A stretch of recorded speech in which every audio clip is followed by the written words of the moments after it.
بسم الله الرحمن الرحيم. في أمسية مباركة أتكلم عن سيرة قارئ عرفته الساحة القرآنية منذ زمن، ذلكم هو الشيخ القارئ المبدع عبد المعز شاكر، هو أحد عمالقة قراء العراق ونجم ساطع من نجوم أهل القراءة والتجويد، عراقي الهوية، بغدادي المسكن، من منطقة الأعظمية التي أنجبت الكثير من العلماء والقراء والمثقفين. ولا نغالي إذا ما قلنا أن الشيخ عبد المعز شاكر واحد من إنتاج منطقة الأعظمية المباركة، من إذا استمعت له تشم منه رائحة قوافل القراء الكرام الذين سبقوه. وإذا أمعنت الدقة في أسلوب قراءته وجدته ينقل لك نمطا من أنماط القراءة العراقية، حافلا بالمآثر والتراث العراقي الخالد وجدارة الأداء والقمة في الإتقان، الذي يعكس لك صورا من الإبداع والتطور والفن والتعبير الإقرائي، الذي يؤسفنا أننا ابتعدنا عنه كثيرا لتحل محله سطحيات الأمور وظواهرها التي تفتقر إلى الدقة والمهارة والإبداع والتصوير المعبر عن المعاني السامية للقرآن الكريم. لا بد لي أن أشير إلى نبذة مختصرة عن حياة هذا القارئ العملاق الذي عرفته الساحة العراقية. أقول تخرج الشيخ عبد المعز شاكر من كلية الحقوق عام 95، وله اختصاصات أخرى غير هذا الاختصاص. تعلم القرآن الكريم عن طريق والده المرحوم الشيخ شاكر السعيد، ونسيت أن أذكر بأن الشيخ عبد المعز شاكر هو من مواليد 1955، ولا يزال إن شاء الله يعيش في روح الشباب. عين جامع الخلفاء، وكان عند حسن ظن الشيخ جلال الحنفي بوقته. كان يقرأ في كل مساجد بغداد على ما أعتقد. عاصر عددا من كبار القراء الموجودين في الساحة، منهم الحافظ مهدي ومنهم عبد المنعم السعد ومنهم صلاح الدين رحمهم الله.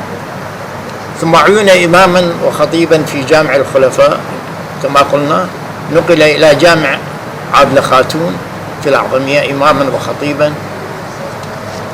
هذا الرجل يمتاز بعذوبة الصوت وحسن الأداء، فهو يؤديها بكل جدارة. له باع طويل أيضا في مجال المسابقات القرآنية، وشارك في عدد من المسابقات سواء كانت داخل العراق أو خارجه. تعرفت عليه منذ عام 1980 عندما حقق لي لقاء في جريدة القادسية بوقته، فتعرفت على هذا الرجل فوجدت فيه دماثة الأخلاق وحسن السلوك وسيرة التعامل مع أهل القرآن والتعامل مع القرآن أيضا. تأثر المقرئ عبد المعز شاكر بالشيخ الحافظ خليل، وكنت عندما أستمع له في الحقيقة كنت لا أفرق بين صوته وبين صوت الحافظ خليل إلا بشق الأنفس.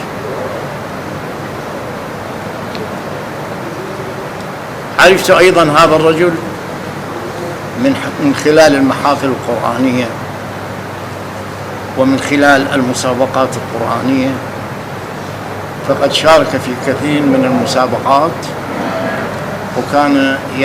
وكان كثيرا ما يحصل على درجة عالية جدا في المسابقات القرآنية، وله تاريخ حافل في هذا المجال. تأثر الشيخ عبد المعز شاكر بالمدرستين الخليلية والمهدوية، عمل هذا الرجل منذ سنة على ما أعتقد في سنة 70 أو ما يزيد قليلا، عندما دخل الإذاعة العراقية، وكنت أستمع إليه بشغف، وكنت أستمع إلى تلاوته وهو يغرد من خلال ميكروفون إذاعة وتلفزيون بغداد. فاستطاع هذا الرجل في الحقيقة أن يصل إلى قلوب المستمعين من خلال صوته العذب ومن خلال أدائه القرآني الرائد، فكان بحق جديرا بأن يكون شيخا من شيوخ القراءة، وبأن يكون رئيسا لمشيخة القراء، لأننا افتقدنا كثيرا من القراء الذي كان لهم باع طويل في القراءة، وأصبح من النوادر جدا أن نحصل على هذه النوعية الجيدة أمثال الشيخ عبد المعز شاكر. وإنني في هذه المناسبة لا أغالي إذا ما قلت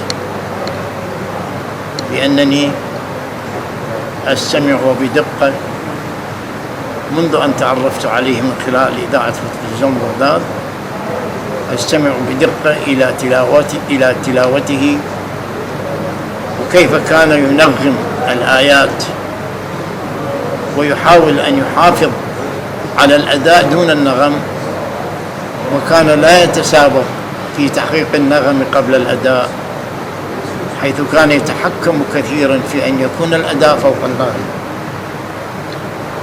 له باع طويل في المقامات العراقية وفي الأنغام، ودرس عليه الكثير، ولا يزال بعد أن أحيل إلى التقاعد على ما أعتقد لا يزال يتعامل مع القرآن ويتعامل مع أهل القرآن من حيث الخبرة والجدارة والمهارة القرآنية.